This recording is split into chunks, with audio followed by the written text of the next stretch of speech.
Olá, caros alunos. Iniciemos mais uma aula de filosofia. Nesta aula, nós vamos falar um pouco sobre a Escola de Frankfurt, a escola da teoria crítica. Essa escola, ela surgiu na Alemanha em 1925, ou seja, a gente está ali no período entre duas guerras mundiais, uma época de desencanto da razão. Essa escola vai surgir na Alemanha e alguns dos principais nomes dessa escola são Max Horkheim, Theodor Adorno, Herbert Marcuse, Walter Benjamin, Erich Fromm, Habermas. Os principais temas de natureza sociológico-filosófica são autoridade, autoritarismo, totalitarismo, família, cultura de massa, liberdade, o papel da ciência e da técnica. Essa escola tem uma produção que ficou conhecida como teoria crítica. Apesar de grandes diferenças entre os pensamentos, a gente vai identificar uma preocupação central em todos eles, que é exatamente a teoria crítica da sociedade. Eles vão investigar as relações existentes entre os campos da economia, da psicologia, da história, da antropologia. Os pontos de partida fundamentais de suas reflexões foram a teoria marxista, na verdade, uma leitura original do marxismo, e a teoria freudiana, que trouxe à tona elementos novos sobre o psiquismo das pessoas. As principais obras dos pensadores da Escola de Frankfurt foram Dialética do Esclarecimento, de Adorno e Horkheim, A Situação Atual da Filosofia Social, Estudos sobre a Autoridade e a Família e Eclipse da Razão, de Horkheim, Eros e Civilização, A Ideologia da Sociedade Industrial, O Homem Unidimensional, de Marcuse, O Conceito de Crítica de Arte no Romantismo Alemão e Origem do Drama Barroco Alemão, de Benjamin. A Escola de Frankfurt vai manifestar um interesse especial na sociedade de massa, um termo que vai caracterizar a sociedade atual, na qual, para esses filósofos, o avanço tecnológico foi colocado a serviço da reprodução da lógica capitalista, ao mesmo tempo que o consumo e a diversão passaram a ser promovidos como formas de garantir o apaziguamento e a diluição dos problemas sociais. Na análise da sociedade de massa, que se desdobra em vários aspectos, um tema recorrente é a crítica da razão. Na obra Eclipse da Razão, Horkheim vai distinguir dois tipos de razão, a razão cognitiva e a razão instrumental. A razão cognitiva, segundo ele, vai buscar conhecer a verdade, diz respeito ao saber viver, aos fins propriamente humanos, à sabedoria.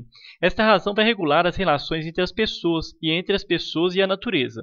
E a razão instrumental tem em vista o agir sobre a natureza e transformá-la. Por isso, visa a eficácia, a produtividade e a competitividade. Para Horkheim, os dois tipos de racionalidade coexistem. No entanto, no capitalismo, o desenvolvimento das ciências e sua aplicação à técnica levou o progresso da tecnologia a patamares jamais vistos, de maneira que a razão instrumental tomou tal vulto que se sobrepôs à razão cognitiva. Para os frankfurtianos, a origem do irracional deve-se ao predomínio da razão instrumental. Esse tipo de racionalidade, em última análise, tem visado a dominação da natureza para fins lucrativos, colocando a ciência e a técnica a serviço do capital. Em um texto de autoria conjunto com Adorno, Dialética do Esclarecimento, ambos fazem uma dura crítica ao iluminismo, que vai estimular o desenvolvimento dessa razão controladora e instrumental, predominante na sociedade contemporânea. Vão denunciar também a deturpação das consciências individuais, a assimilação dos indivíduos ao sistema social dominante e o desencantamento do mundo. Eles vão denunciar essa morte da razão crítica, asfixiada pelas relações de produção capitalista. Se denúncias semelhantes já haviam sido feitas no campo do marxismo, o que há de característico desses filósofos da Escola de Frankfurt é a desesperança, ou seja, um desencanto em relação à possibilidade de transformação dessa realidade social. Essa desesperança se deveria ao diagnóstico feito por eles, da ausência de consciência revolucionária no proletariado que teria sido assimilado, absorvido pelo sistema capitalista, seja pelas conquistas trabalhistas alcançadas ou seja pela alienação de suas consciências promovidas pela indústria cultural.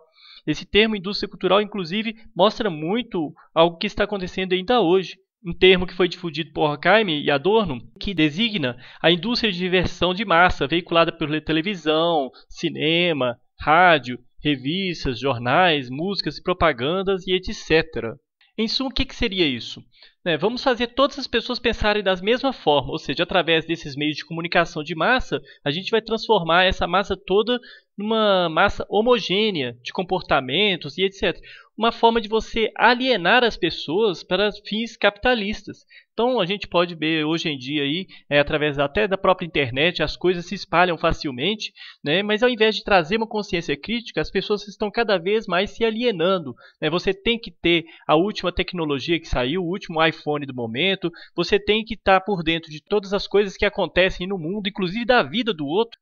Olha, veja uma fama que surgiu nos últimos tempos do tal do Big Brother, dos reality shows, etc. Ou seja, essa indústria de massa, a tendência dela é exatamente cada vez mais alienar o ser humano para que todos comecem a falar sobre as mesmas coisas, pensar as mesmas coisas, né, e fique mais fácil de manipular essa massa. Essa que é a teoria de Adorno e Horkheim. Existem alguns que não concordam com eles. Por exemplo, Walter Benjamin não vai concordar muito com essa postura deles. Ele é um pouco mais otimista no que diz respeito à indústria cultural. Enquanto eles destacavam que a cultura veiculada pelos meios de comunicação de massa não permite que as classes assalariadas assumam uma posição crítica, Benjamin vai enfatizar que a arte dirigida às massas pode servir como instrumento de politização. Além disso, em seu texto A Obra de Arte na Era de Sua Reprodutibilidade Técnica, ele vai se mostrar esperançoso com as possibilidades de que a arte se torne acessível a todos. Então, ou seja, a ideia dele é exatamente contrária deles. Você tem essa indústria cultural, mas a indústria cultural também pode ir de acordo com um favorecimento da autonomia do indivíduo e não de sua alienação. Essa que é a postura de Walter Benjamin. Nós temos também Habermas, né, que vai trazer o conceito de racionalidade comunicativa. Habermas era um filósofo alemão, um dos principais representantes da chamada segunda geração da Escola de Frankfurt. Ele foi assistente de Adorno antes de trilhar os próprios caminhos de investigação filosófica. Ele vai continuar a discussão a respeito da razão instrumental, iniciada pelos frankfurtianos. Vivendo em época posterior a eles, ele vai se encontrar diante de uma realidade diferente, representada pela sociedade industrial do capitalismo tardio. E nesse novo contexto, ele vai desenvolver esse conceito de racionalidade comunicativa. O que ele vai dizer? Que existem dois tipos de agir, o agir instrumental e a ação comunicativa. O agir instrumental diz respeito ao mundo do trabalho. Nesse setor, aprendemos a desenvolver habilidades baseadas em regras, segundo o que ele chama de agir racional com respeito a fins, ou seja, um saber empírico que visa objetivos específicos e bem definidos, orientados para o sucesso e eficácia da ação. Desse modo, na economia, o valor é o dinheiro. Na política, o poder. Na técnica, a eficácia. Agora, o agir comunicativo diz respeito ao mundo da vida e se baseia nas regras de sociabilidade. As tarefas e as habilidades repousam principalmente sobre regras morais de interação. Por meio da comunicação isenta de dominação, as pessoas buscam o consenso, o entendimento mútuo, o diálogo, expressando sentimentos, expectativas, concordância e discordância e visando ao bem-estar de cada um. Trata-se do modo que deveria reger as relações entre as esferas como família, comunidades, organizações artísticas, científicas e culturais. Aí ele vai mostrar que surge um problema quando a racionalidade instrumental vai se estender para esses outros domínios da vida pessoal, nos quais deveria prevalecer a ação comunicativa.